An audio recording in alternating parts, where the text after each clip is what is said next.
¿Estamos dentro? Buenas tardes. Vamos a cerrar con este encuentro el curso de trabajo de Historia de Vida, un curso que hemos realizado en la Escuela de Familia durante 7 meses con familias acogedoras y adoptivas.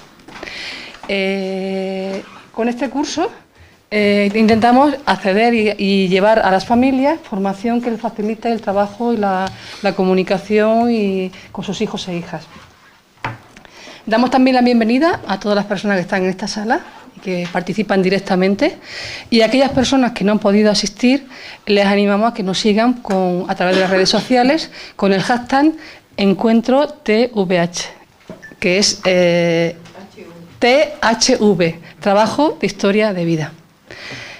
Tenemos la oportunidad de contar esta tarde con 2 de los docentes del curso, porque eran 5. A mi izquierda, Jesús Jiménez Morago, profesor de Psicología del Departamento de Psicología Evolutiva de la Educación de la Universidad de Sevilla, que ha sido uno de los docentes del curso y experto investigador en adopción, pero sobre todo, como él me comentaba, en acogimiento familiar. A continuación va a hablar Charo Blanco, psicóloga, psicoterapeuta infantil y familiar, experta con una larga trayectoria en el tratamiento con familias y adolescentes y jóvenes relacionados con el tema de la adopción. Es decir, tenemos las dos partes y contamos en el público con familias acogedoras y adoptivas. Pues nada más, darle la palabra a Jesús y agradeceros que estéis aquí.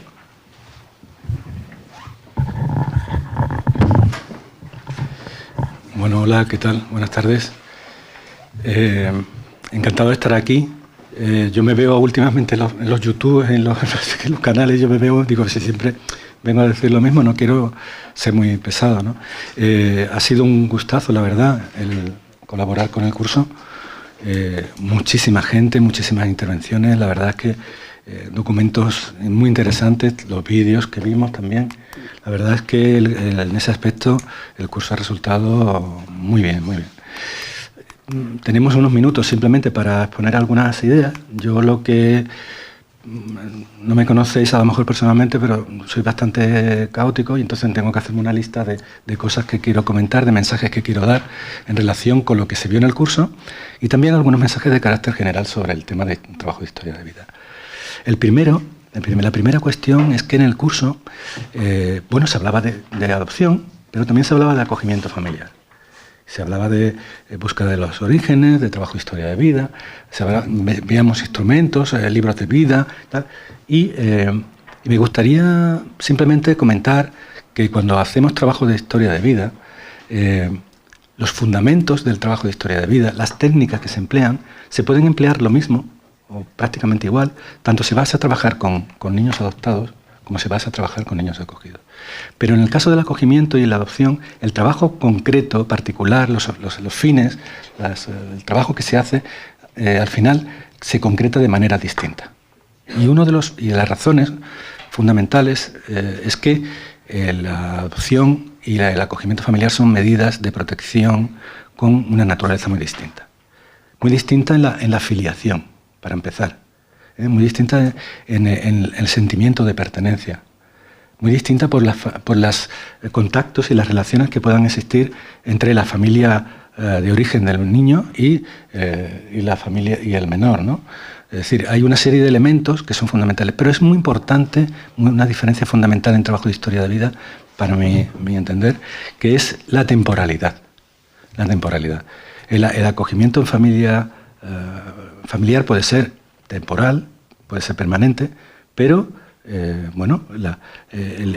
tiene muchos niños que entran en acogimiento familiar pueden acabar en otras medidas posteriormente. Entonces, cuando yo voy a hacer trabajo de historia de vida con un niño que es mi hijo, que es adoptado, yo no tengo que me tengo que plantear el presente, digamos, en cómo es la situación actualmente. Me tengo que plantear a lo mejor un viaje hacia atrás, hacia los orígenes, no solamente hacia los orígenes del niño, sino también a los orígenes del proyecto adoptivo nuestro, de la familia adoptiva. Me tengo que ir hacia atrás. Pero en el trabajo de historia de vida con niños de acogida, que muchos de estos niños tienen posibilidades continuar en otra medida distinta o con otra familia o acabar en los acogimientos temporales. Entonces, claro, el trabajo de historia de vida se hace desde el presente hacia atrás, pero del presente hacia el futuro. Y esa condición determina la manera en que hacemos el trabajo y los retos que se abordan en el acogimiento. Entonces, siendo iguales, teniendo los mismos fundamentos teóricos, teniendo las mismas técnicas y tal, el trabajo se aborda de manera muy distinta en la adopción y el acogimiento. En el curso teníais posibilidad de consultar un programa que hicimos nosotros que se llama Viaje a mi historia, y la forma, si veis la secuenciación de las actividades, si veis la estructura que se sigue y tal, está pensado, o sea, para responder prácticamente desde el principio a la pregunta: ¿yo voy a quedarme aquí para siempre o voy a ir a otro lado? Es decir, esta pregunta que se hacen los niños que están en acogimiento. También los niños que están en centros, porque el trabajo de historia de vida se puede hacer con niños que están adoptados, con niños que están acogidos y con niños que están en centros de protección, con sus educadores o monitores, ¿no? Por lo tanto, quería hacer esta distinción porque yo creo que cuando trabajamos con el instrumento concreto, cuando trabajamos con el libro de vida, cuando trabajamos con la actividad, tenemos que tener en cuenta esa distinción, ¿no? Esa era la primera cosa. La segunda es que el trabajo de historia de vida es un instrumento al servicio de la comunicación entre los niños y las familias, ¿no? No es un fin en sí mismo. Es un medio.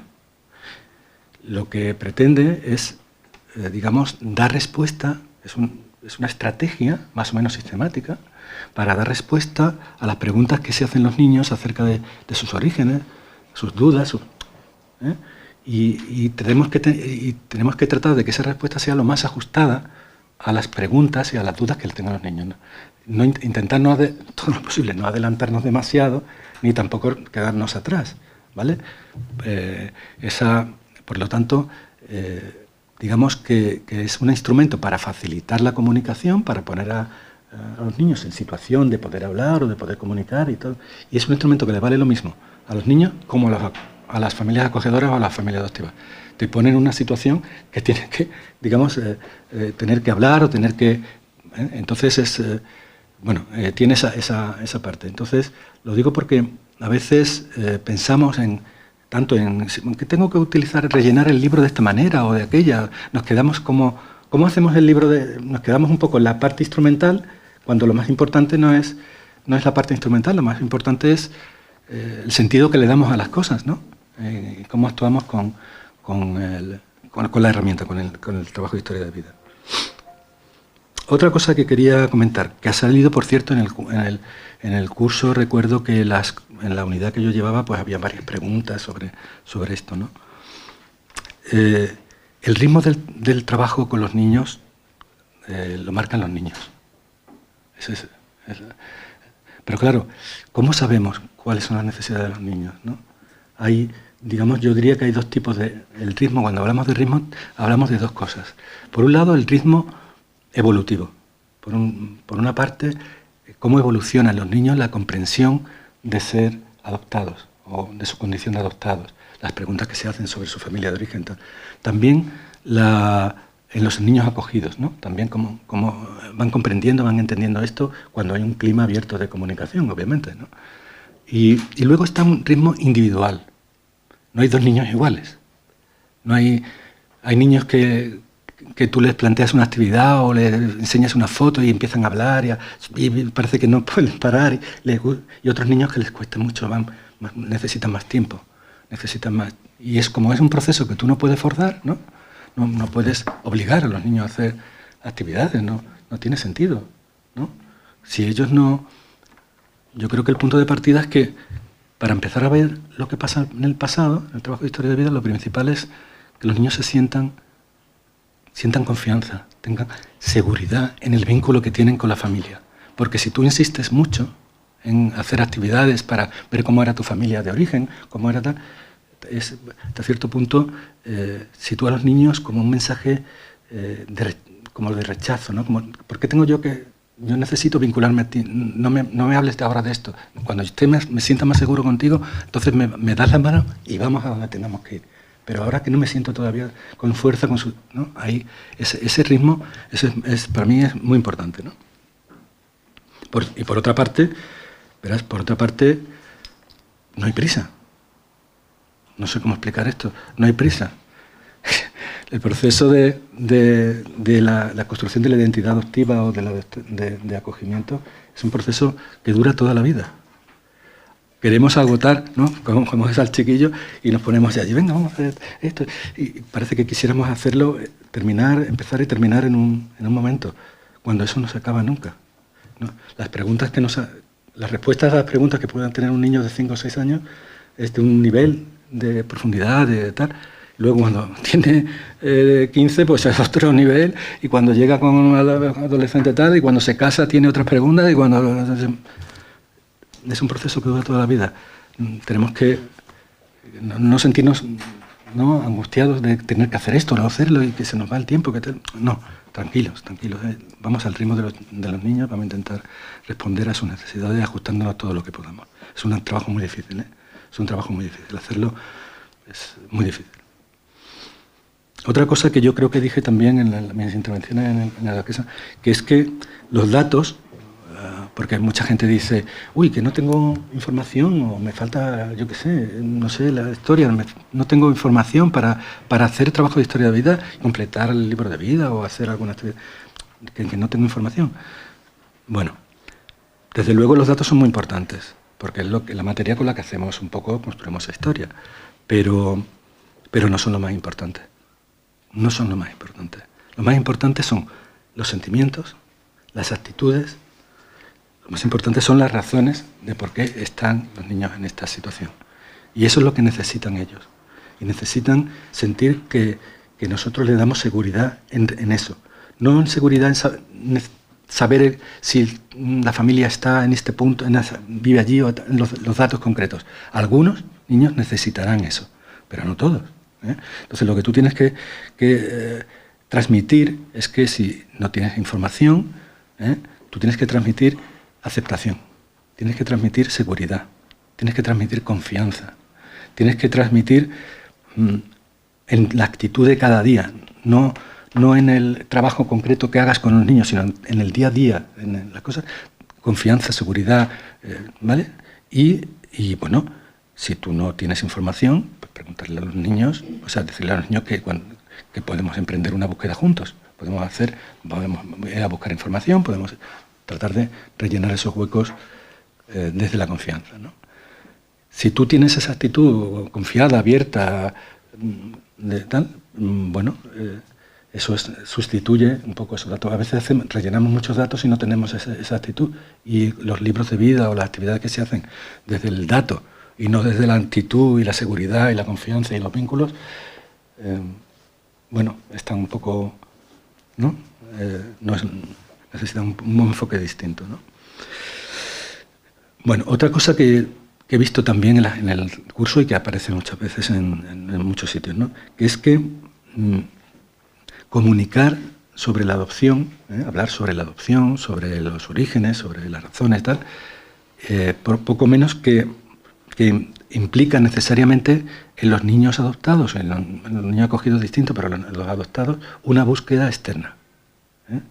No implica necesariamente una búsqueda externa. Es decir, que tú hables que tengas un clima de apertura a hablar de la adopción, las razones, la situación y tal, no necesariamente conduce a los niños a tener que emprender una búsqueda activa, externa. Vamos a buscar el domicilio donde viven los niños, su familia o los hermanos. A veces algunas familias tienen el temor de que dando los datos o refiriéndose a esa información o dándote esa información en un momento determinado, los niños van a pensar, pues entonces voy a ir a buscarlo, o voy a irme para allá, ¿no?, a emprender esa búsqueda. Y no necesariamente es así, O sea que, al contrario, muchas veces esa información lo que hace es dejar a los chavales más tranquilos y, bueno, alguna gente adoptada, cuando emprende esa búsqueda externa, tienen bien entrada la treintena. Es decir, no estamos hablando... la adolescencia es algo que ocurre, pero ocurre más adelante. Es decir, que cada persona madura esa búsqueda si es que la necesita, La búsqueda la madura en un momento determinado de su vida y no tiene por qué ser en la infancia, ¿no? Además, yo diría que en esto hay mucha diversidad, ¿eh? Hay muchas trayectorias posibles. Hay quien necesita realmente completar el puzzle de su historia viendo a las personas directamente, pero hay otras personas que simplemente se conforman con tener información de dónde, por qué y tal. Sencillamente otras personas, en fin, hay una diversidad muy importante, ¿no?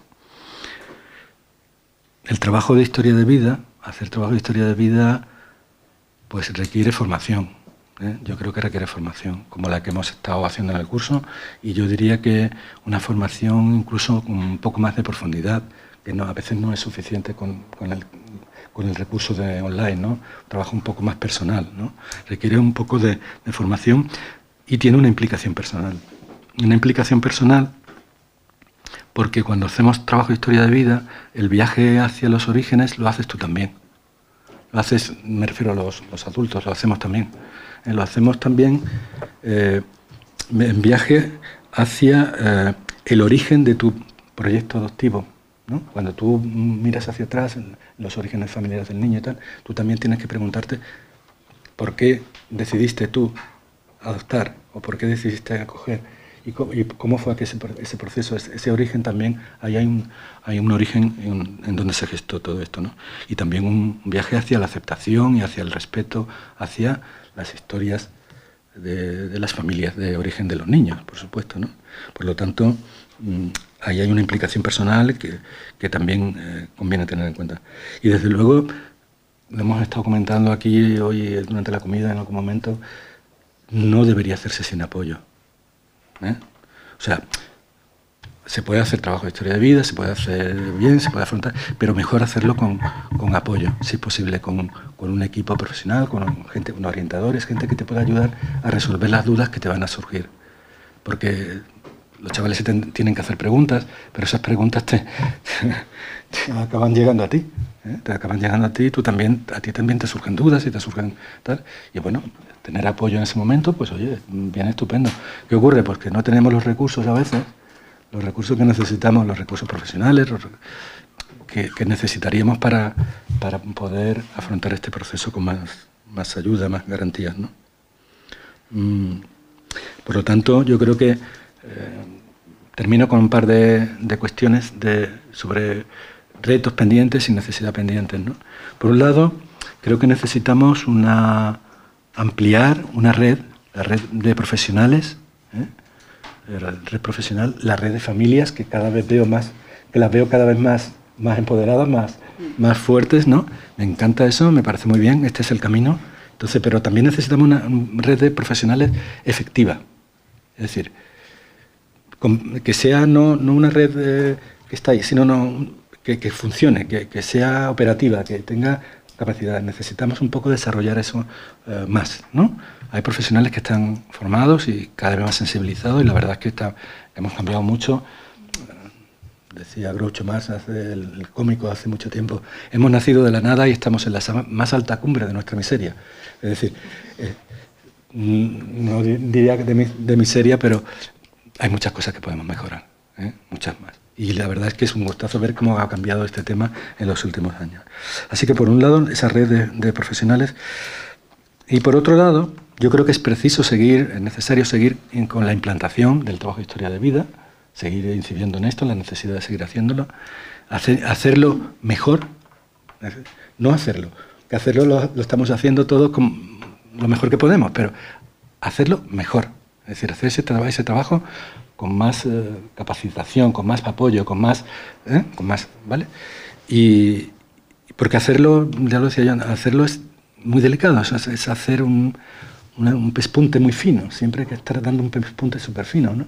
Las familias tienen que vivir su vida y no podemos estar centrando todo esto, ¿sabes? Es algo más que tiene que estar ahí, es fundamental, pero es difícil, ¿no? Así que necesitamos seguir implantando el trabajo de historia de vida, quizás con más profundidad, con más apoyo, con más...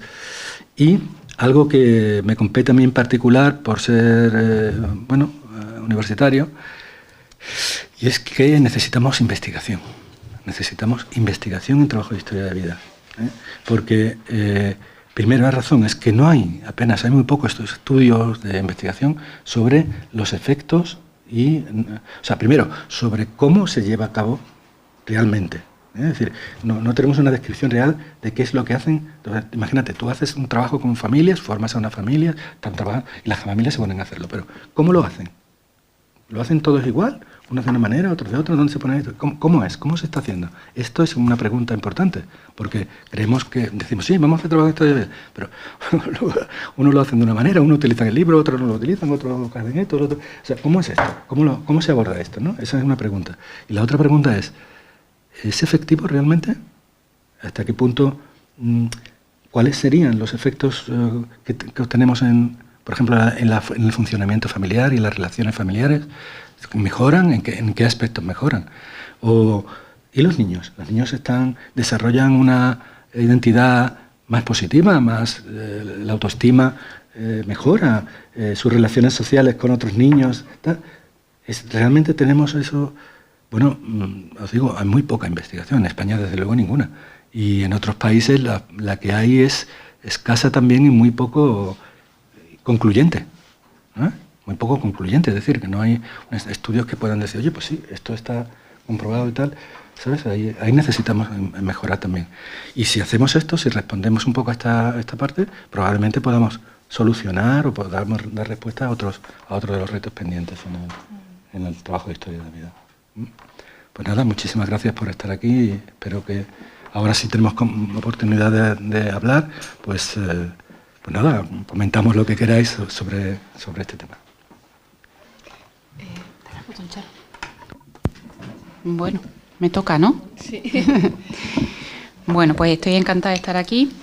Mi mayor aportación al curso ha sido, no sé si habéis tenido oportunidad de verlos todos, los testimonios de estas chicas adoptadas, las entrevistas a estas 3 chicas adoptadas. Yo cuando me proponen la participación en este último módulo, pensé un poco en lo que había sido mi trayectoria profesional. Yo había estado siempre trabajando, digamos, del lado de los padres adoptivos, había estado mucho tiempo valorando familias adoptivas, con lo cual tenía sobre todo experiencia en valorar y en evaluar lo que son competencias parentales, ¿no? Entonces, yo recuerdo cuando durante el proceso de valoración y las entrevistas, para nosotros era fundamental el tema de la revelación. Cuando ya los padres adoptivos mostraban su capacidad y su convencimiento de que había que hacer la revelación, era como, respirábamos tranquilos, no, bueno, estos padres son idóneos, vamos por buen camino. Y luego, bueno, mi trayectoria profesional me llevó por otros lados, porque cuando ya hacíamos seguimientos de niños adoptados, incluso de niños que eran pequeñitos y tenían muchas dificultades, tanto en su conducta como a la hora de vincularse, de crear el apego y tal, algunas compañeras y yo nos planteamos que había algo que se nos escapaba, que no eran solo las competencias parentales y que si el niño era adoptado muy pequeñito y no tenía recuerdos, pues casi que estaba garantizado que todo aquello fuera bien, ¿no? Y resulta que nos dábamos cuenta de que eso no era así, de que un porcentaje grande de niños adoptados tenían dificultades de conducta, de vinculación, de control de impulsos, de aprendizaje y tal, independientemente de la edad con la que fueran, de la que habían sido adoptados, ¿no? Bueno, yo tuve la suerte de conocer a Jorge Barudi, su formación en Barcelona, traumaterapia sistémica, espero que hayáis leído sus libros y si no los recomiendo. Y entonces como que empecé a conocer la otra parte, lo que no tenía que ver con las competencias parentales. Yo siempre he dicho, el éxito de una adopción está en las competencias parentales, las capacidades que los padres tengan para entender cuál es el daño que trae el niño adoptado. ¿Vale? Entonces tenemos como 2 variables ahí. Digamos, las competencias de los padres, las capacidades de entender, la capacidad de empatizar, la capacidad de apegarse, de vincularse, pero por otro lado tenemos la historia del niño, ¿no?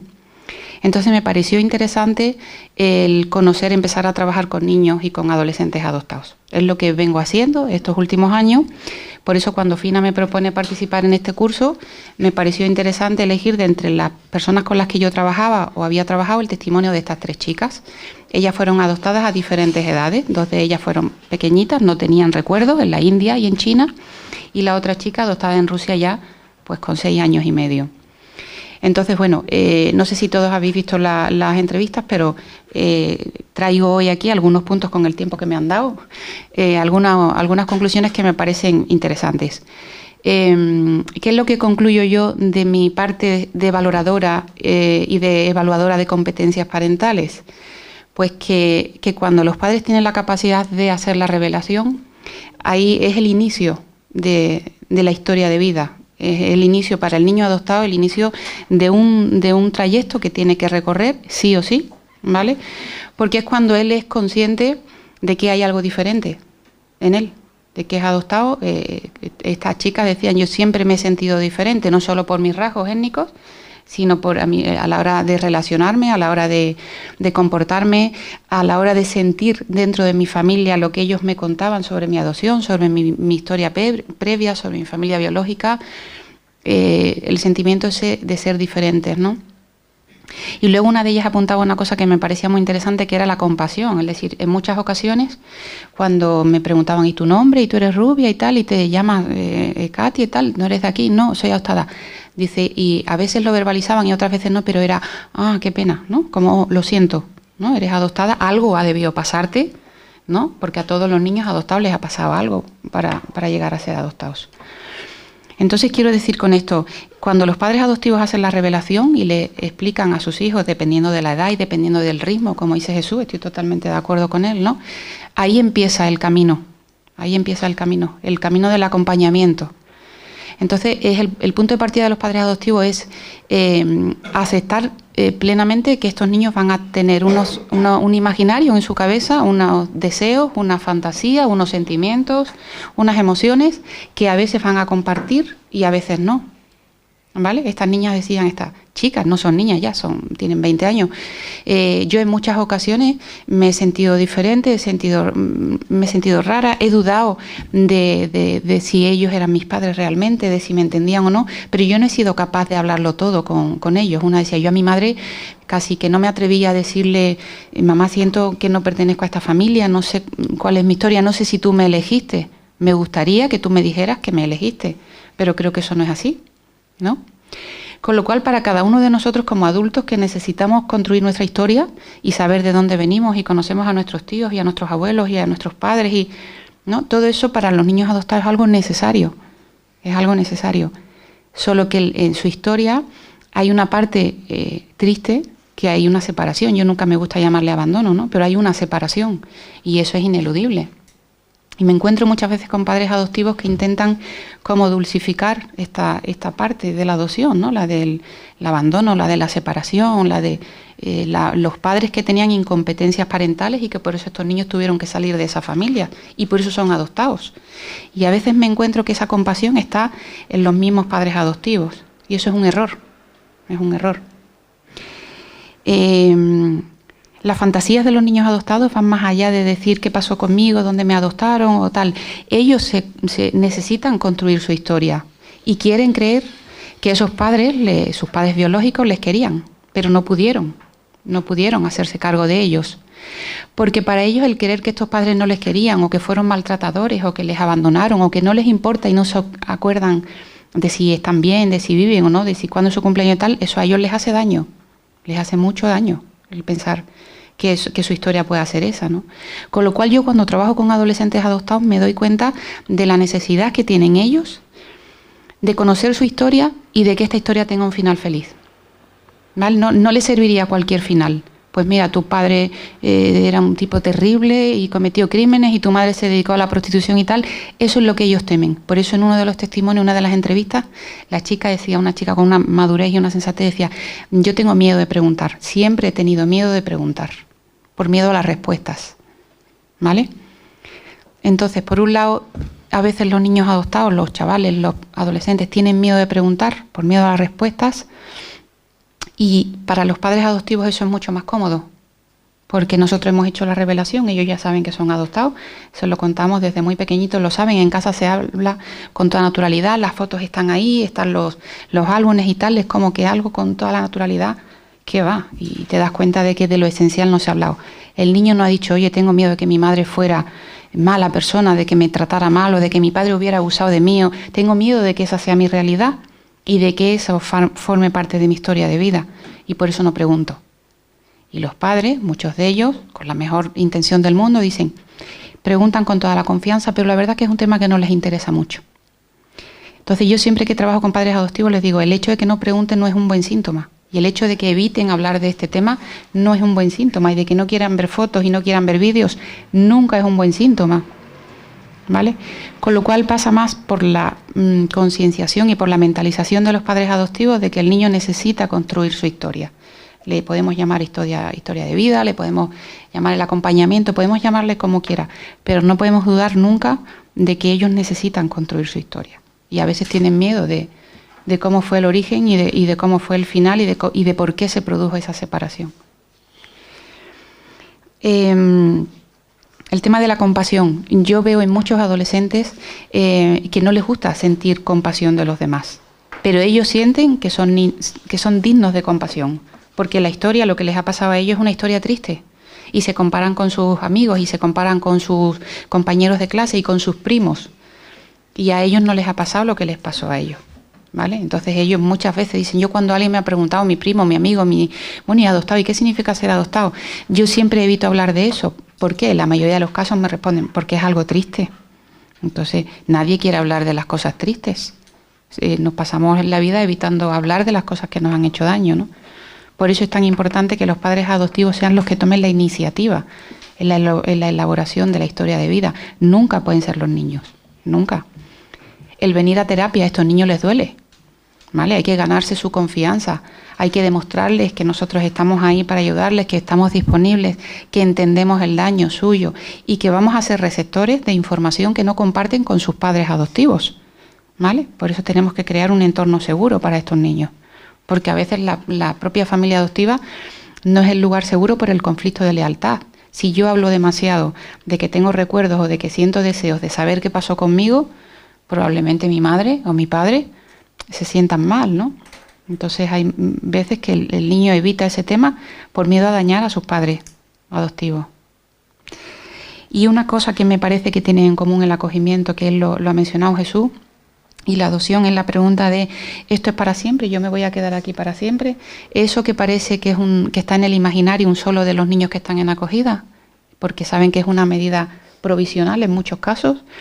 Eso cuando llevas tiempo trabajando con niños adoptados y con adolescentes te das cuenta de que eso está también en su mente. Y entre sus fantasías y sus miedos está el por qué pongo a prueba tanto a esta familia y a mis padres, por qué los reto tanto, por qué tengo tantas dificultades para controlar mis impulsos, para identificar mis emociones y tal. Pues porque no confío en las relaciones, no sé si esto es para siempre, ¿vale? Y es un miedo inconsciente. Ellos no se levantan cada día diciendo mis padres estarán aquí para siempre o me abandonarán, tendré que separarme de ellos. No, es algo más implícito, ¿vale? Que forma parte de la memoria traumática. Yo hubo una vez en que me tuve que separar de mi familia biológica, hubo una separación, hubo un abandono, hubo algo, ¿no? Podemos llamarle de la forma que queramos, pero eso puede volver a ocurrir.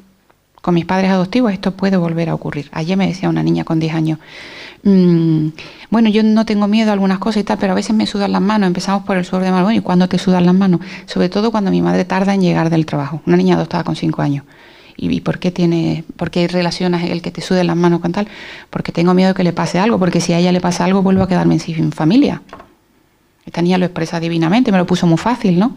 Pero quiero deciros que ese es un miedo muy repetitivo y que está de manera consciente, digamos, en la memoria traumática de estos niños. Puede volver a ocurrir que yo me quede solo. Y eso es lo que pone en riesgo la capacidad de estos niños de vincularse, de sentir que esto es definitivo, que esto es para siempre, que estos padres van a estar aquí para siempre, ¿vale? Porque ya les pasó una vez. Y aunque no tengan recuerdos de lo que pasó, ni con quién, ni cómo, ni tal, pero yo siempre les digo, hay un disco duro en nuestro cerebro, nuestra memoria funciona como un disco duro de un ordenador, donde están todos los archivos de cada cosa que nos ha pasado en nuestra vida.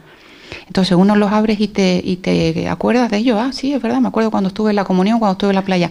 Y otros es como si los abrieras por primera vez y descubres qué pasó. No tienes recuerdo de ellos, pero están ahí, está todo guardado. Entonces por eso es tan importante, insisto, en que la construcción de la historia de vida parta de los adultos y los adultos vean la necesidad de hacerla. Y si el niño no pregunta, ellos vosotros sois los que debéis tomar la iniciativa. Si el niño no pregunta, no es mejor. Es que algo está pasando en su cabeza y hay algo que no quiere mencionar. No nos lo está poniendo más fácil. Al contrario, los niños complacientes, hablábamos antes de los niños que no dan un ruido, que nunca se muestran disgustados, ni enfadados, ni sacan la rabia, ni nada. mi experiencia me dice que son los niños más dañados, porque son los que tienen más miedo a manifestar, el miedo a perder a sus padres, el miedo a defraudarles, el miedo a no cumplir esas expectativas. Entonces son los niños que están contenidos, niños complacientes. Los padres están encantados, ¿no? Durante un tiempo, un niño, la verdad es que ha ido genial, nos hablaban de las dificultades de la adopción, de los problemas que tienen los niños adoptados, pero nosotros ha ido todo genial hasta que tienen que venir a pedir ayuda porque ya la situación explota, ¿no? Porque el niño tiene que sacar eso que lleva dentro y que ha estado guardando. Bueno, y como no quiero enrollarme mucho, hay una cosa que quisiera destacar del testimonio de estas chicas, ¿no? El sentir o la necesidad de sentir que ellas que pertenecen aquí, que pertenecen a esta familia. Eso es lo que pone más en peligro, digamos, el apego, esto de lo que tanto hablamos los profesionales, la creación del apego, los trastornos de apego, los niños adoptados que tienen trastornos de vinculación, ¿no? Ellos necesitan sentir que pertenecen a esta familia y muchas veces en la adolescencia lo que manifiestan es que no sienten que formen parte de esta familia. Y lo manifiestan así abiertamente, ¿no? Yo siento que no pertenezco, tengo rasgos muy diferentes, no sé si me eligieron, ¿no? Vuelvo a repetir, no sé si ellos me eligieron, no sé por qué estoy aquí, todo eso se produce sobre todo en la adopción, ¿no? En la adolescencia, que es cuando ellos necesitan encontrar esa identidad, ¿no? Y esa identidad pasa por su trayectoria de vida. Yo no nací aquí en esta familia, yo vengo de otra familia y hubo una ruptura. Con lo cual no sé si en este momento de mi vida, la adolescencia, no sé si pertenezco aquí o pertenezco allí. ¿Vale? Y ya está. Pues tenéis ocasión ahora de preguntar, que abrimos un coloquio y si tenéis alguna duda, contar alguna experiencia. Es el momento de las preguntas. Si tenéis alguna duda, queréis preguntar alguna experiencia, sí. A mí me gustaría preguntarle a Charo, porque has hablado de la compasión, ¿no? Y que no pueden sentir compasión. Pero a mí me gustaría que me hablaras. He venido mal. Un segundo, Mercedes, y te lo vamos a poner. Una petaca. Mucha buena en las pilas. Ay, qué vuelta es por no salir delante de la cámara. Bueno, a ver, mejor, ¿sí? Yo te quería preguntar, porque tú has hablado de la compasión, ¿no? De que no les gusta que sientan compasión por ellos y tal. Pero a mí me gustaría que me dijeras, porque a algunos no les gusta a lo mejor que sientan compasión, pero otros instrumentalizan mucho su historia, ¿no? Entonces me gustaría que me contaras, que me hablaras un poco, pues eso, la compasión versus instrumentalización en estos niños, ¿no? Pero ver sus instrumentalizaciones porque ellos mismos usan su historia para promover el sentimiento de compasión. Ajá. ¿Entiendes? Claro. Mira, he pasado brevemente por el tema de la compasión porque lo que sí me doy cuenta es de que muchos de ellos se compadecen de sí mismos. ¿Vale? Hay como varios estereotipos. Está el que dice, a mí me da igual ser adoptado, no quiero saber nada de eso porque no me importa, no me preocupa y nunca pienso en eso, ¿vale? Y en el fondo hay un miedo a las respuestas, un miedo a entrar ahí en eso que me da miedo y tal, porque siento compasión por lo que me pasó. Y luego hay otro estereotipo, el niño que siente que se relaciona mal, que como que todo va mal en su vida, los problemas de autoestima y el modelo interno de trabajo de estos niños está muy dañado, ¿no? O sea, la sensación de fracaso que tienen en muchas cosas que emprenden, ¿no? La tolerancia a la frustración y tal. Ellos mismos, en la mayoría de los casos, sienten mucha compasión de sí mismos, porque saben que les pasó algo que es triste y que es muy duro. Entonces, por eso, cuando alguien les dice, eres adoptada de tal pobre, es como conectar con algo que ellos sienten. Entonces, es verdad que yo me encuentro con que instrumentalizan la compasión, pero el otro día es lo que le decía a un padre adoptivo, que es muy, muy rígido y muy severo, el tema estudios, el tema normas, el tema tal. Su niña sufrió abuso sexual, ha pasado por varias familias y tal, y me decía, es que siempre va de víctima. Y le dije, mira, la diferencia entre las personas que van de víctimas y no lo son, es que no deben hacerlo porque están utilizando un daño que no es suyo, es algo que no les ha pasado. Pero en el caso de las víctimas, que algunas veces utilizan ese daño para hacerse las víctimas, me parece incluso que están en su derecho, porque uno tiene que empoderarlos diciéndole, yo sé lo que te pasó y sé que has sufrido y conozco tu historia y tal, ¿vale? pero para superar que tú te sientas mal y que tú sientas esa compasión, tienes que ser consciente de tu historia. Quiero decir que la compasión no es mala en los niños adoptados, yo me la encuentro en muchos de ellos. Y el hecho de que se aprovechen, tienen casi derecho. Si algún niño está legitimado para hacerse, digamos, ser objeto de compasión, es un niño que ha sufrido, porque realmente ha sido víctima. Entonces yo creo que el reconocerles ese daño no está de más. Uh-huh.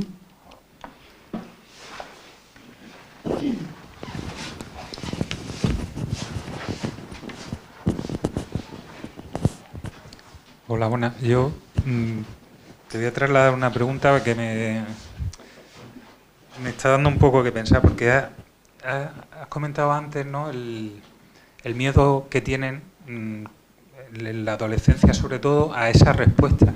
Uh-huh. Estamos hablando en el caso de adopción. Pero no sé hasta qué punto, cuál es el peso del desconocimiento de los padres también de la situación de la familia biológica o de... Uh-huh. Porque en mi caso, que yo soy padre de acogida, es verdad que a nosotros no nos vienen los niños con ningún tipo de informe ni nada de eso, y desconozco si en la adopción si ese informe que ha hecho un técnico, si forma parte del expediente del niño y se le da a la familia. Uh-huh. Entonces, claro, yo en mi caso, si los niños me preguntan cosas sobre su familia, es que no puedo contestar muchas cosas. Y mi contestación o es insegura o simplemente es decirle, mira, no lo sé, porque no tengo esa información. Pero no sé si tú, que trabajas con familias, supongo más el perfil de familias adoptivas, uh-huh, no sé si se da el caso de que llegue el expediente directamente a la familia y forme parte de la documentación que conserva la familia. Y que eso genere a lo mejor más seguridad por parte de la familia a la hora de dar respuestas, pero más tranquilidad también a la hora de que no pregunten los niños. Ya. Mira, en los casos de adopción internacional, bueno, te iba a decir depende del país, pero no depende del país. No hay información previa de esos niños. Incluso en niños adoptados en Rusia o en países del este y tal, hay ocultación o tergiversación de la historia previa, con lo cual imagínate lo que esos padres tienen ahí que elaborar, porque la poca información que recogen no es fidedigna, ¿no? Pero yo voy a contar, bueno, un recurso que yo utilizo. Yo siempre he oído, no se debe inventar lo que no se conoce, ¿no? Y es verdad, yo pienso que no podemos mostrarle a estos niños una historia idílica y pensar que sus padres eran pobres, pero les querían mucho, pero no pudieron cuidarles y por eso surgió esto, pero seguro que les echan de menos. No, o sea, no tiene sentido eso. Pero hay una cosa que yo he descubierto con el tiempo, y es que hay un punto de partida para los niños adoptados, y es, pero lo he descubierto ya trabajando con adolescentes y con estas chicas más mayores, ¿no? La necesidad fíjate, de algo tan fundamental como decir, yo realmente mi madre biológica deseó que yo naciera, ¿vale? Porque lo que da sentido a la vida de cada persona es, si tú supieras ahora mismo que tu madre no deseó traerte al mundo, es como que nada tendría sentido, ¿no? La madre que tiene que darte la vida. Entonces, yo me encuentro con muchos niños adoptados que se preguntan si su madre quería que naciera. La verdad es que para mí eso suponía un dilema, porque claro, no sé la historia de cada niño, ¿no? Pero lo que sí, fíjate, utilizo como recurso es, yo desconozco tu historia, igual que tus padres desconocen tu historia, pero yo me imagino que en niños que ya son mayorcitos y saben lo que es el aborto y tal, que si tu madre no hubiera querido darte la vida, no hubiera querido que tú nacieras, podía haber utilizado algún recurso para evitar que tú nacieras, o podía, cuando tú viniste al mundo, podía haberte tirado en un río, podía haberte tirado a un basurero, ¿no? Pero no hizo eso. Te llevó a un centro, en los casos en los que se dejó en un centro, se dejó en un orfanato, en los casos de China en que se deja en una estación, en un sitio público y tal.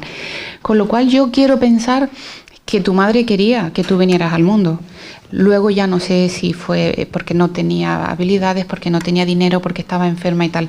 Pero por lo menos que el origen de su vida, ¿vale?, que fue que su madre quisiera darle la vida, yo quiero pensar que sí, que podía haber evitado que tú nacieras.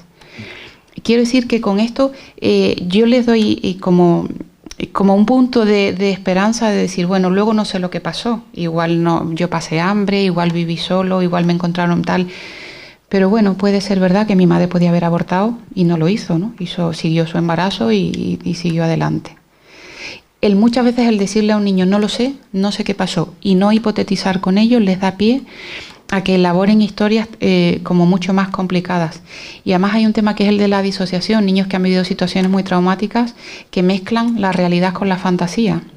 Yo nací en este sitio y luego me llevaron con 3 años a tal y luego se inventan una historia, con lo cual a la hora de trabajar, de hacer un trabajo terapéutico con ellos es todavía más complicado. Entonces yo sé que inventarte una historia y decir, bueno, fue algo bonito y tal, no se debe hacer, pero también las respuestas de no sé qué pasó antes, no sé.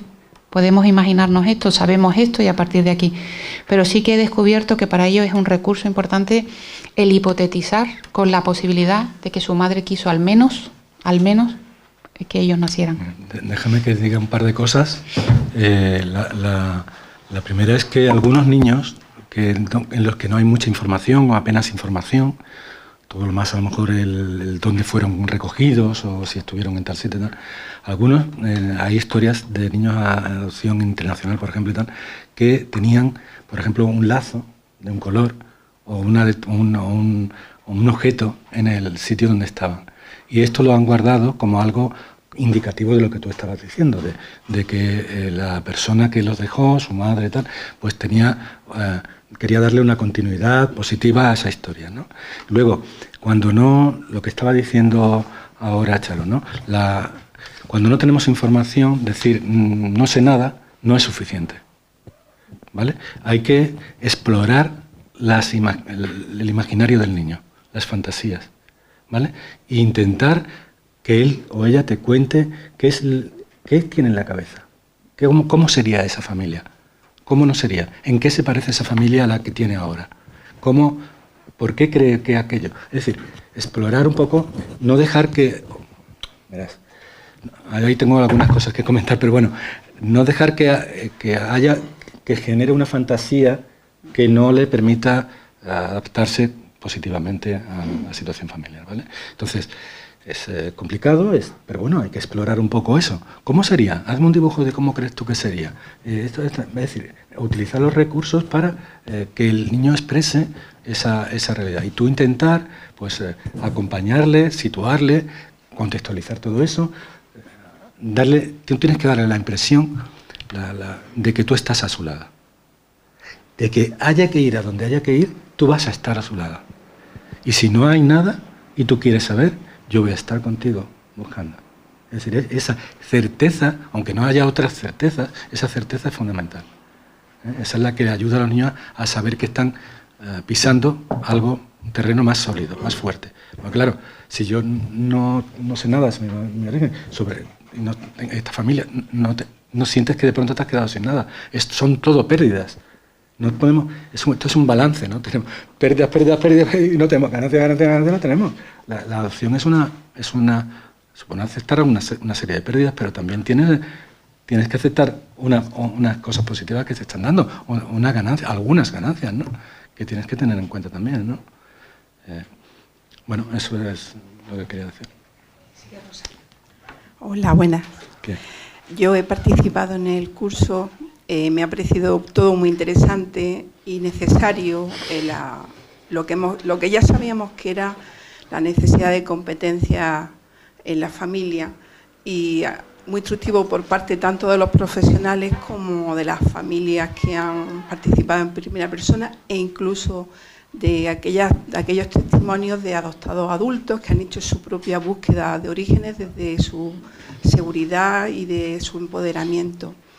Pero me emocionó terriblemente el testimonio de las adolescentes y el trabajo que Charo realizó sacándole y manejando esa conversación que por otro lado es íntima, personal y supongo que difícil de sacar. Lo que yo quería plantear a raíz de la visión de esta entrevista es que según mi experiencia, los adoptados también hacen un trabajo y una trayectoria en su propia sensibilización de historia de vida, es decir, no es lo mismo lo que puede pensar un niño con 10 años que con 14, con 20, etcétera. La importancia del proceso de la adolescencia. Y mi reflexión, lo que quería un poco, si Charo no lo podía ampliar, es cómo empieza esa apertura y ese trabajo en esa fase en la que ellos tienen tantos complejos, tantas historias, tanta necesidad de reafirmación, y cuando se empieza a remover todos estos sentimientos, ya pasando de la infancia a esa adolescencia. Gracias. Vamos a ver, es verdad que es diferente el trabajo con los niños pequeños que con los adolescentes o preadolescentes, porque cuando tú hablas de todos esos complejos, de esas dificultades que empiezan en la preadolescencia, dificultades de aprendizaje, de relación, los desafíos en casa y tal, a veces el punto de partida para los padres cuando ellos ya piden ayuda es: no sabemos qué le pasa al niño, no tenemos ni idea, sabemos que se siente mal, que va mal en los estudios, que no quiere salir o que está todo el día en la calle o tal, con nosotros está muy desafiante, mantiene una distancia con nosotros y un desapego tremendo. Entonces no sabemos qué le pasa, no sabemos qué hay. Y ahí para mí siempre el punto de partida, porque entiendo, ¿no?, que tiene que ver con la adopción, y así se lo hago ver al adolescente. Yo creo que lo que está pasando te tiene que ver con la adopción. Muchos de ellos me miran como, ¿qué? Yo no me acuerdo de eso, ni quiero hablar de eso, ni... ¿Qué va? Pero cuando vamos hablando de diferentes contextos en los que ellos se sienten mal, siento que no tengo amigos o tal, en mi clase, los profesores un rollo, mis padres, cuando en todos los contextos el niño se siente mal y siente rabia y siente tristeza y tal, lo que intento es enlazar, digamos, estas emociones que siente con su sentimiento de pérdida, con lo que tiene que ver con la adopción, ¿no? Y bueno, no es una tarea fácil, estoy haciendo un resumen, claro, pero digamos que cuando ya llevamos un tiempo trabajando, lo que el niño llega a identificar son las pérdidas. En la adolescencia es un periodo de pérdidas, porque uno deja de ser niño, deja de depender mucho de los padres y tal, y además de demandar ese enganche, esa necesidad y tal, porque ya ha pasado a otra etapa, pero es una etapa en la que sienten mucho miedo. Entonces ahí es donde digamos que los disparadores actuales son pérdidas. No sé si estoy integrada en mi grupo de amigos, no sé si tengo amigos, no pertenezco a esta familia, siento que mis padres no me entienden, los profesores están siempre con los partes y las expulsiones y los suspensos y tal, ¿no? Como que nada en su contexto, ni familiar, ni escolar, ni social y tal, está de su parte. Y esa situación de fracaso, esa sensación de pérdida, de tristeza y tal, tiene que ver directamente con la adopción. Entonces son emociones que no se han trabajado, que no se han identificado, que no se han verbalizado antes, pero que tienen que ver con la adopción, desde mi punto de vista y desde mi experiencia, tienen que ver con la adopción. Entonces el punto de partida empieza ahí. Si es posible desde la familia, es decir, oye, este tema ha estado aparcado mucho tiempo, sabemos que no te gusta hablar de eso, no preguntas y tal, pero pensamos que tiene relación con esto. A veces funciona y desde la propia familia se puede trabajar, ¿no? Pero en muchas ocasiones no. Yo voy a aprovechar un segundo para decir, verás, yo estoy de acuerdo con Charo, pero en algunas cosas no, tengo que matizar algo. Es decir, yo creo que la adolescencia explica muchas cosas, la adopción explica muchas cosas, pero no explica todo, ¿no? Es decir, que los niños que son adoptados, es verdad que hay niños que tienen dificultades, que tienen problemas, pero también es cierto que lo que puede ocurrir es que en muchos casos la problemática que tienen estos adolescentes y otros adolescentes es bastante parecida, que no son adoptados. Lo que ocurre es que la adolescencia introduce un elemento más. Es decir, el reto que supone la adopción, es decir, cuando los niños se preguntan, llega la preadolescencia, llega la adolescencia y se preguntan qué pasaría con mi vida, que una de las cosas típicas de los adolescentes es separarse de las familias en la adolescencia. Todos los adolescentes lo hacen. Es así, consiste en eso, en alejarse de la familia. Hay familias que lo aceptan, que aceptan esa separación de una manera, y otras familias que les cuesta más trabajo. No hablo de familia adoptiva, hablo de familia en general. Y lo que ocurre ¿qué ocurre con que añade el tema adoptivo? Pues que encima de que eso es así, resulta que tú tienes algunas dudas, o has tenido algunas dudas, o no tienes un vínculo suficientemente fuerte con tu familia a lo largo de la infancia, con tu familia adoptiva, y esto cuestiona muchas cosas, cuestiona y añade leña al, si se me permite la expresión, leña al fuego. Entonces, hombre, la adolescencia supone un reto para todos, de adaptación, de separación. Consiste en separarse de la familia, en independizarse de la familia, y eso no se hace explicándole a los padres, papá, hoy no voy a hacer lo que tú me dices, sino que coge y no lo hace directamente, ¿me entiendes? O le dices que llega una hora y no llega, y le dices que venga no sé qué y no viene, ¿me entiendes? O sea, a las bravas. Es decir, el proceso es así. ¿Qué ocurre? Pues que los niños, estos niños adolescentes, estos niños adoptados en la adolescencia además arrastran otra problemática que lo que tiende es a acentuar algunos procesos y a complicar algunos procesos, ¿no? Hombre, yo diría que hay que tener en cuenta la adopción, por supuesto que sí, pero si lo miras así, hay muchos niños que tienen hay muchas más cosas que se parecen entre un niño adoptado con dificultades, con algunos problemas, y otro niño adolescente que no es adoptado con dificultades, se parecen muchísimo, ¿eh? Simplemente que hay otro elemento añadido más, ¿no? Y probablemente algunos de estos niños, no digo todos, pero algunos de estos niños necesitan pues una ayuda, un poco más de ayuda que la que necesitarían otros niños que no son adoptados, ¿no? Hola, yo con respecto a la exposición de Jesús, que ha comentado un par de cuestiones al final, una de la investigación, sí, que me parece fundamental, porque si no vamos un poco a remolque sin saber muy bien datos. Sobre cómo se hace ese trabajo de la historia de la vida, sinceramente pues cada familia como puede o como se gestiona. Pero sí que es verdad, bueno, yo trabajo en el servicio de posadopción, que seguro conoces porque está en todas las provincias, y a mí me parece una ayuda fundamental a las familias que sea con acompañamiento, claro, que sepan un poco cómo hacerlo y que se les oriente, que si queréis ahora os doy unas pinceladas de las fases que hacemos. Y luego has preguntado, ¿es positivo? ¿Los niños mejoran? Bueno, esas son las... sí, verás, bueno, termina. Yo creo que eso también está muy en base de en qué momento, ¿no? Porque aquí estamos hablando, la mayoría de niños no quieren hablar, pero hay otros, y como estoy enfadada contigo y quiero saber de mi madre, porque mi madre seguro que mejor y me voy a ir con mi familia biológica, ¿no? Entonces, nosotros lo que hacemos es un poco, para orientar a la familia, si puede ser o puede ayudar al menor, es hacer una evaluación previa del niño o adolescente, en el que vemos si su madurez ahora es adecuada para recibir ese tipo de información, el vínculo que tiene con la familia adoptiva, ¿no? Que es lo que decía Charo, si ahora estamos un poco con el vínculo roto, quizás no es el momento de buscar a la familia adoptiva. La capacidad que tiene el niño para exponer las emociones o para empatizar con el resto, porque va a tener que empatizar con la familia biológica en el caso de su tolerancia a la frustración, o sea, muchísimas cosas que valoramos, y una vez consideramos que en ese momento que él lo requiere o que los padres consideran que es óptimo que se haga una búsqueda o un trabajo de historia, entonces ya planteamos el proceso de... Nosotros le llamamos búsqueda de orígenes, no me gusta mucho el nombre, pero se llama así. Y lo primero que trabajamos con ellos es un poco lo que decíais vosotros, ¿no? Primero, ¿qué es lo que sabes? ¿Qué es lo que te han contado?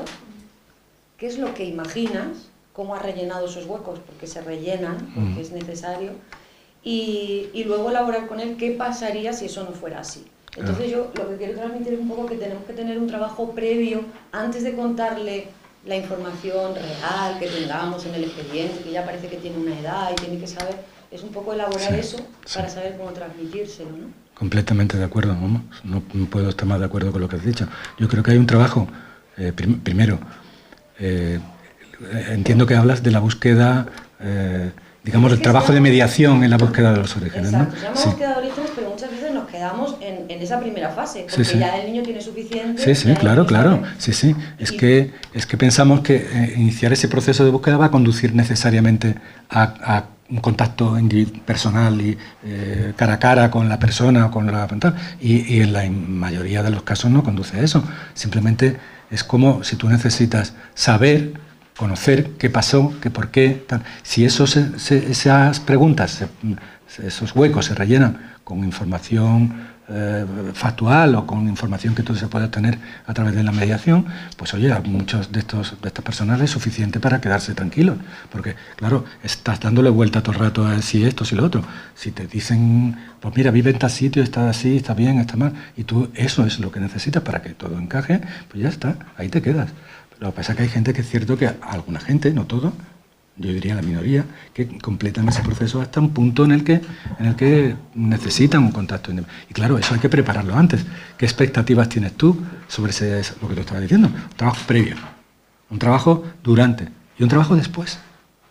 Porque claro, hay que estar preparado, porque aquí esto se involucra una parte que tú, verás, que tú puedes querer buscar a alguien o querer contactar con una persona, pero si esa persona puede no querer contactar contigo, ¿sabes? Entonces, bueno, hay que estar preparado y qué expectativas tiene y rebajar y situar las cosas, ¿no?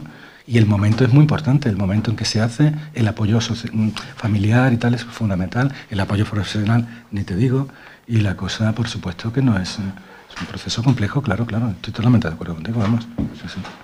Y eso que un poco para ayudar a las familias en que tenemos que cumplir unas fases y que, como tú dices, algunos se quedan ahí, otros pues ya buscan en el expediente quién puede acceder a él o quién tiene, y a veces hay información que los padres no saben cómo decirlo, porque a mí el padre me ha dicho, yo en la vida le voy a decir a mi hijo que su padre abusó de él sexualmente, no puedo, no se lo voy a transmitir bien, entonces no voy a ayudarlo. Y es un poco trabajar con ellos el cómo, no solo con los niños sino con los padres, pues si es el momento adecuado, etcétera.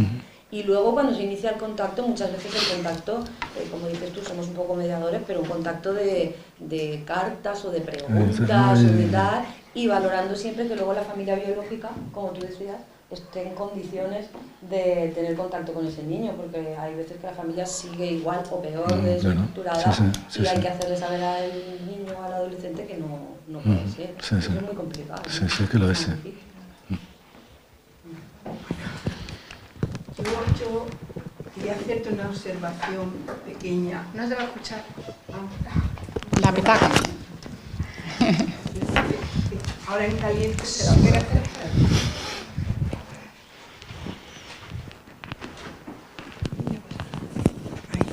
Marina, que te quería hacer una observación.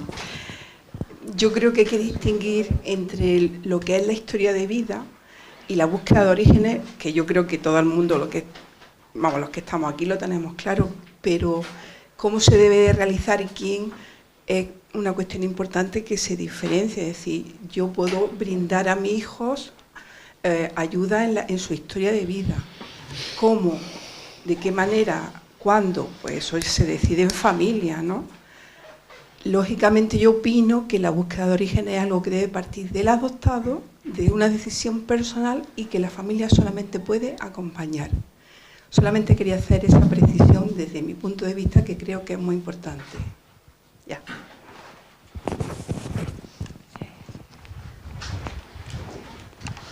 En 2 palabras, y a continuación cerramos el debate porque hay una mesa de familias. Hola, pues yo casi me alegro que haya salido el tema de la familia biológica, porque yo también yo trabajo en acogimiento familiar, y en relación a lo que decías, Paco, como acogedor, que es verdad, y yo creo que empezamos a ser cada vez más sensibles a esa sensación que muchas veces nos transmiten los acogedores, de esa falta de información, porque si para algo nos ha servido, por lo menos la experiencia que tenemos nosotros en la entidad, empezar a implementar de una manera más o menos sistemática el programa Viaja mi Historia, es que hemos empezado a ser sensibles al reconocimiento de un derecho, que es el derecho a la información que tienen los niños y niñas, y que los adultos tenemos que hacer valer como depositarios de esa información.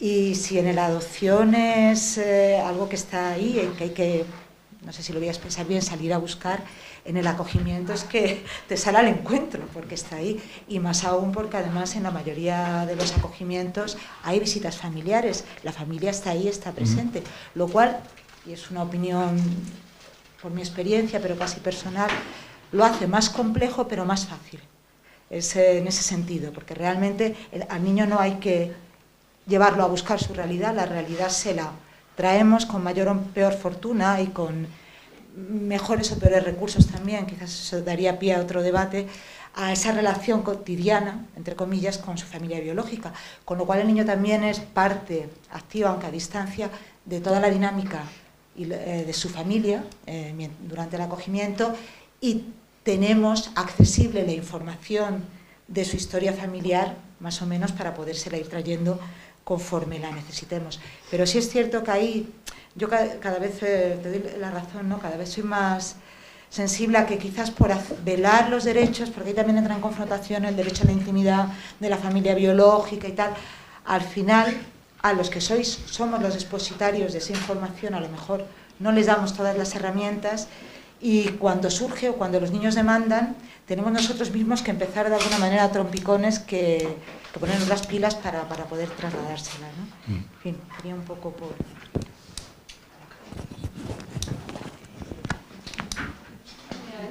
Bueno, yo si quiero, como voy a... Bueno, yo tenía después de toda la ronda tenía varias cosas. Me ha llamado la atención porque encaja mucho con mi experiencia lo que comentabas, Charo, de la necesidad de pertenecer, de la necesidad de sentirte que pertenece a una familia, como ese sentimiento como que se exacerba mucho en la adolescencia, y cómo puede ser pues un problema en la vinculación, ¿no? Si nuestros niños están pasando por dificultades que son típicas de la adolescencia, pero que probablemente son particulares o son propias, que no ven en el entorno de primos y en el entorno familiar, ¿no?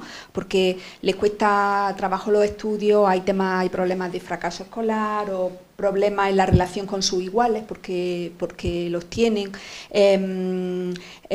Bueno, pues eso a veces se quiere explicar con esta atribución. ¿Será que es que no soy, será que es que me parezco a mi familia biológica? ¿Será que yo estas cosas las hago porque me parezco a mi familia biológica?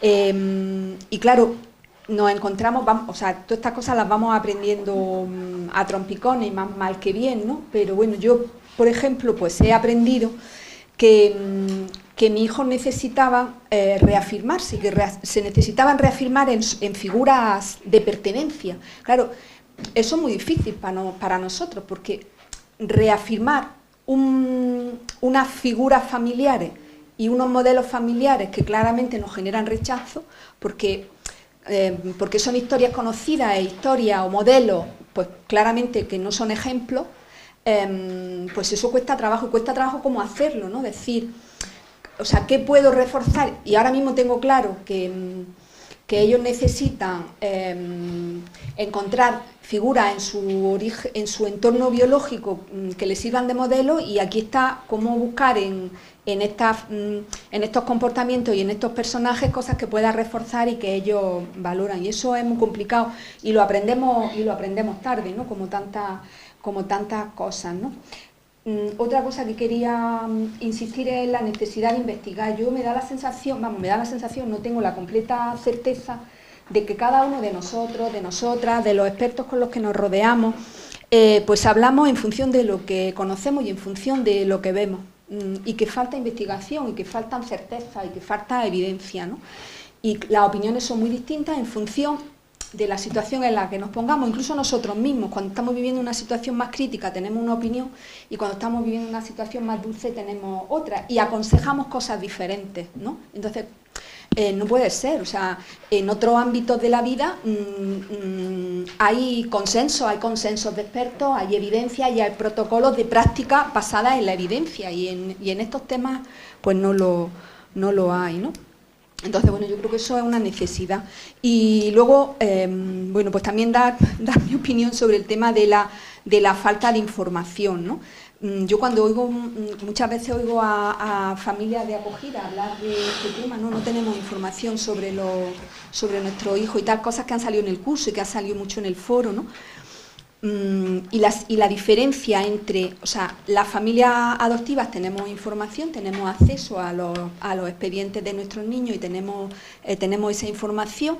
Y si no la hay, o sea, y si no la tenemos porque no la hay, no porque no tengamos acceso a ella, y sin embargo en la acogida la información está, pero no la tienen las familias. Entonces, bueno, no entiendo esa asimetría. Parece que lo que prima aquí es el derecho de los padres, el derecho de la familia adoptiva, porque tenemos derecho, porque para eso somos los padres, o el derecho de la familia biológica en la acogida, pues por lo mismo, ¿no? Cuando estamos hablando del interés superior del menor y tal, pues estas cosas cuestionan un poco, vamos, me generan muchas dudas, ¿no? ¿Por qué los padres adoptivos vamos a utilizar esa información en bien de nuestro hijo, ¿no? Y por qué en el caso de una padre de acogida pues es mejor que no la tengan, ¿no? Pues me genera muchas dudas.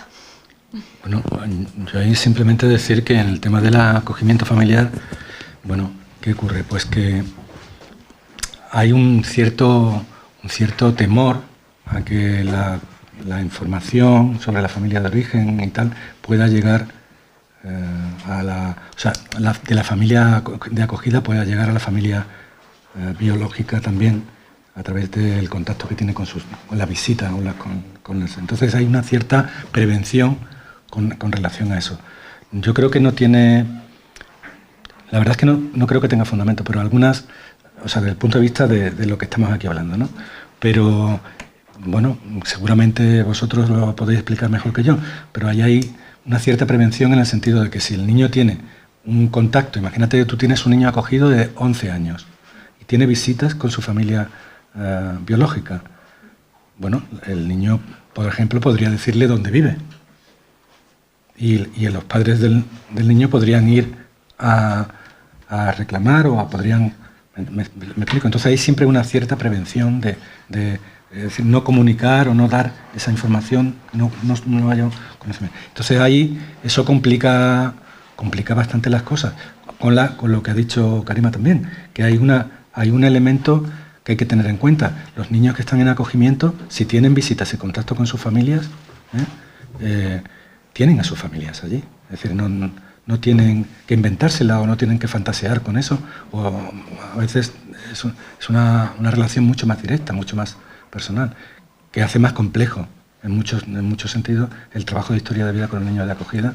Y a mí me parece que el acogimiento familiar es una medida probablemente la más adecuada para la mayoría de los niños que están en el sistema de protección, pero al mismo tiempo la más complicada, la más compleja, porque requiere un trabajo continuo, permanente con familias y con menores, ¿no? Así que, bueno. Pues vamos a terminar esta mesa redonda con los docentes y a continuación descansamos mientras iniciamos la segunda mesa. Nos vayáis con la experiencia de 2 familias acogedoras y una familia adoptiva.